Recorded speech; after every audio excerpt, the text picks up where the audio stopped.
সমস্ত অনিয়মিত কর্মচারীদের এককালীন উৎসব অনুদান দেওয়ার দাবি জানালো ত্রিপুরা অনিয়মিত কর্মচারীরা।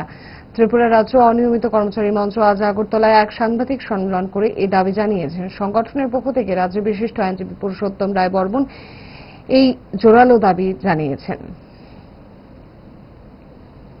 উল্লেখ করেছিল যে পাম্প অপারেটরদের বেতন কিংবা দৈনিক মাসিক মজুরি ঠিকমতো দেওয়া হচ্ছে না।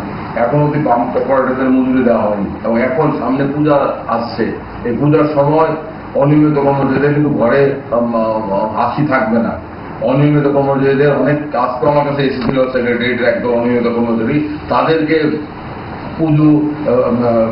পুজোর সময় যে অনুদান দেওয়া এটা দেওয়া হচ্ছে না। এবার গতবার অবধি দেওয়া হয়েছিল, অনুদান দেওয়া হচ্ছে না, অনেকে পুজো অ্যাডভান্স দেওয়া হচ্ছে না। আমরা এই সাংবাদিক সম্মেলন থেকে রাজ্য সরকারের দাবি করবো পুজো উপলক্ষে সমস্ত অনিয়মিত কর্মচারী, part time worker, pump operator প্রত্যেককে এককালীন করে উৎসব অনুদান দিতে হবে।